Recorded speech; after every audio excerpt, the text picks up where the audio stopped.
सबको जय मसीह। फिर से एक नए एपिसोड में आपका स्वागत है। हम लोग बाइबल का मूल उपदेशों के बारे में हम लोग बता रहे थे, इसलिए कलीसिया और कलीसिया के मूल उपदेशों के बारे में बाइबल के आधार पर थोड़ा गहराई से हमें समझने का जरूरत है। परमेश्वर के कलीसिया अनादि नित्यता में भी एक चिंतनीय विषय था। हमारे यीशु मसीह कलवरी पर बलिदान हुआ तो वो एक कलीसिया के लिए ही था। एक कलीसिया कैसा होना चाहिए इसके बारे में वचन में लिखा है। इफिसियों का किताब का 5 अध्याय और 26 और 27 वचन में इसे लिखा है कि उसको वचन के द्वारा जल के स्नान से शुद्ध करके पवित्र बनाए और उसे एक ऐसी तेजस्वी कलीसिया बनाकर अपने पास खड़ी करे जिसमें न कलंक है, न छुरी, न कोई ऐसी वस्तु हो वरन पवित्र और निर्दोष हो। कोई ऐसे सोचते हैं यीशु मसीह का कालवरी पर जो बलिदान हुआ है पापियों का उद्धार के लिए और रोगियों का चंगाई के लिए था, लेकिन ये केवल उसका एक भाग है। उस कालवरी पर बलिदान का मुख्य उद्देश्य एक कलीसिया है। वो कलीसिया में न कलंक होना चाहिए, न छुरी होना चाहिए, न कोई ऐसी वस्तु हो वरन पवित्र और निर्दोष, और इन सब के अलावा वो तेजस्वी भी होना है। हालेलुया। इसी प्रकार का एक कलीसिया के लिए यीशु मसीह का कालवरी पर बलिदान हुआ, मारा गया, गाढ़ा गया। इसी कलीसिया के लिए यीशु मसीह ने तीसरा दिन जी उठा। इसी कलीसिया के लिए यीशु मसीह ने स्वर्गारोहण किया और परमेश्वर की दाहिनी ओर बैठा। इसी कलीसिया के लिए यीशु मसीह ने पवित्र आत्मा को लेकर पृथ्वी पर भेजा। इसी कलीसिया के लिए यीशु मसीह ने पिता के दाहिनी ओर बैठकर मलकीसेदेक का क्रमानुसार एक याजकीय सेवकाई कर रहा है। इसी कलीसिया के लिए यीशु मसीह ने पिता के पास एक भवन तैयार कर रहा है। इसी कलीसिया के लिए यीशु मसीह दोबारा आने वाला है। हालेलुया।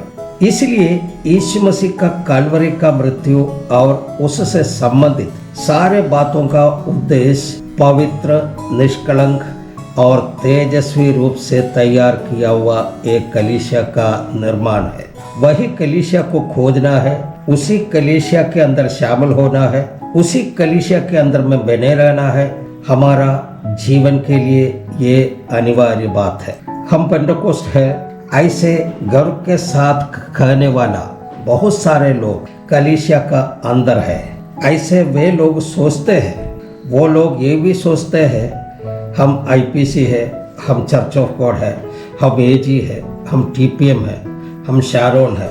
यही सोच वाले लोग अपना जीवन शैली को कुछ महत्व नहीं देते हुए आलस के साथ जी रहे हैं। ये मूल उपदेश का सच्चाई को जब आप पढ़ेंगे तो हम जान पाएंगे कि सचमुच में आप कलीसिया का अंदर है।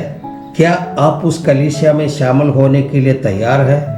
ऐसे सोचकर अपने आप को जांचकर अपने जीवन को एक बार और तैयार करने के लिए परमेश्वर आप सबको सहायता करे। परमेश्वर के कलीसिया को जब हम देखेंगे तो उसके अंदर में मुख्यतः 4 प्रधान विषय है।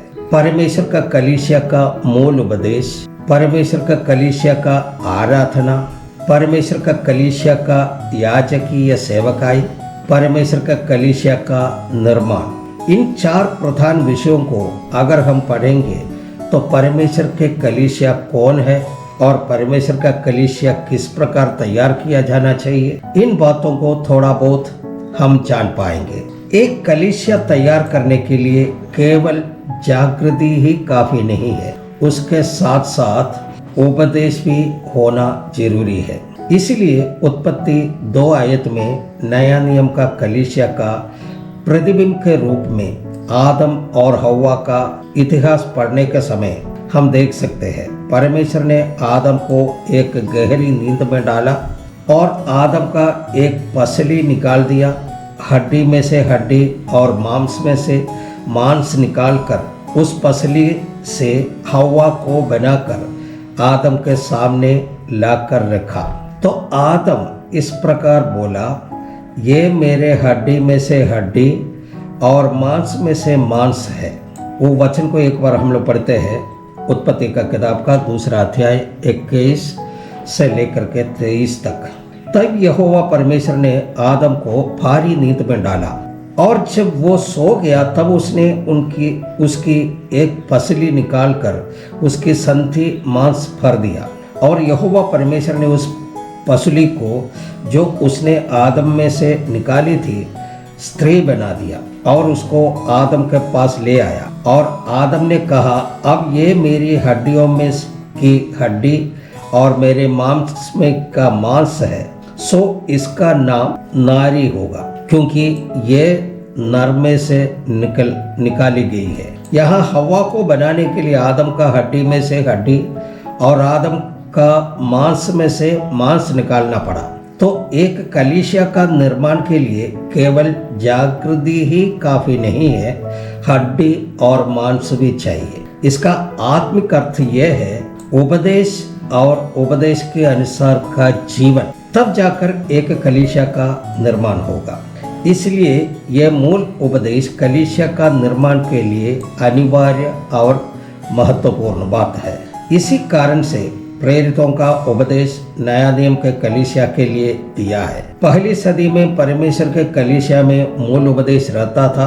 उसके बाद जब कलीसिया एक अंधकारमयी समय से गुजर रहा था, प्रेरितों का उपदेश निर्जीव हो गया और ठंडा पड़ गया था। लेकिन कृपा युग का अंतिम पड़ाव में, यानी कि यीशु मसीह का आगमन का समय जब नजदीक आने का इसी समय पहली सदी में परमेश्वर के कलीसिया में जो मूल उपदेश था, वो फिर से अपने पवित्र आत्मा के द्वारा और अभिषिक्त दासों के द्वारा पुनर्जीवन देकर दाऊद का तंबू फिर से बनाऊंगा करके, जो परमेश्वर का वायदा को पूरा करते हुए परमेश्वर के कलीसिया को दिया, और उस कलीसिया का निर्माण उसका पूर्तिकरण के ओर बढ़ रहा है। इसलिए आजकल जो हम उपदेश दे रहे हैं वो हमारा उपदेश नहीं है, बल्कि पहली सदी में जो कलीसिया में प्रयोग में था और प्रेरितों के द्वारा दिया गया मूल उपदेश है। इसलिए ये उपदेश यीशु मसीह का है, परमेश्वर के कलीसिया के है, और प्रेरितों का द्वारा जो उपदेश सिखाया करता था वो है। इनमें से सबसे पहले हम देखेंगे परमेश्वर के कलीसिया का मूल उपदेश। ये मूल उपदेश आजकल संडे स्कूल के बच्चे भी याद करके रखा है। यहाँ पर भी एक टीपीएम विभाग है और पेंटेकोस्टल, वो टीपीएम जो है अलग विभाग है, उनके अनुसार 7 मूल उपदेश है। वो ये है मनफिराव, बपतिस्मा, अभिषेक, अलगाव, चंगाई, पवित्र संगति, कष्ट के साथ शुद्धिकरण। और हम लोग जो पेंटेकोस्टल वाले हैं वो विश्वास करने वाला, वो भी 7 उपदेश है। वो है मनफिराव, बपतिस्मा, पवित्र आत्मा का बपतिस्मा, अलगाव, प्रेरितों का उपदेश, संगति रखना और रोटी तोड़ना। ये 7 उपदेश है, मूल उपदेश जो हम लोग मैंने फॉलो करते हैं। इन विषयों के बारे में हमारा बाइबल क्या कहती है उसको कुछ गहराई से हम देखेंगे और परमेश्वर पर आश्रित होकर उन वचनों को दोहराना चाहता हूँ। प्रेरितों का उपदेश यानी मूल उपदेश के विरुद्ध में आजकल कई सवाल उठ रहा है। उन सवालों का जवाब के रूप में हम यहाँ पर चर्चा करेंगे ताकि आप इन बातों को पूरी रीति से समझें। प्रेरितों का उपदेश यानी मूल उपदेश के विरुद्ध में आरोप और आक्रमण करके परंपरागत कलीसिया या सभा विभाग अनेकों सवाल उठाते हैं। आजकल का पेंटेकोस्टल समूह में भी अनेकों प्रचारक तक भी अनेकों सवाल उठाता है। हो सकता है इन सवाल आप लोगों के मन में भी आया होगा, नहीं तो आपके सामने भी उठाया होगा।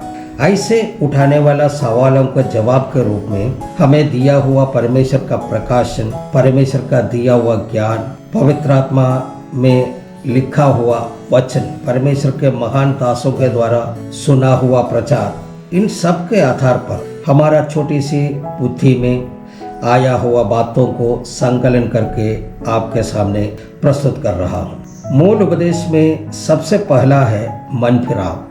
इस विषय में प्रेरित पौलुस इब्रानियों को पत्र लिखने के समय में बताता है, इब्रानियों की किताब का 6 का पहला वचन, इसलिए आओ मसीह की शिक्षा की आरंभ की बातों को छोड़कर हम सिद्धता की ओर बढ़ते जाए और मरे हुए कामों से मन फिराने और परमेश्वर पर विश्वास करने। इसी तरह मूल उपदेश के बारे में लिखा है। हम इन बातों को और विस्तार से एक एक बात को अलग अलग करके देखने से अच्छी तरह से समझ सकते हैं। उसी में पहला मूल उपदेश में है मन फिराव। मन फिराव का उपदेश एक विश्वासी के लिए कोई नई बात नहीं है। हम इसके बारे में बहुत सुना है और हमारे लिए ये एक नर्सरी किताब के समान है, लेकिन इसमें विलीन गहरी बात आप कितना जानते हैं ये हम नहीं जानते। मन फिराव के जीवन कितना लोग आज भी जीवन में लागू करके रखा है ये भी हम नहीं जानते। कुछ लोग यही समझते हैं कि मोक्ष यानी कि मुक्ति इंसान मरने के बाद प्राप्त होता है। नहीं, हम इस धरती पर जीवित रहते हुए हमें मोक्ष प्राप्त करना है। हालेलुया। अभी इसी विषय में आगे बताएंगे अगले एपिसोड में। तब तक के लिए आप सबको धन्यवाद। जय मसीह।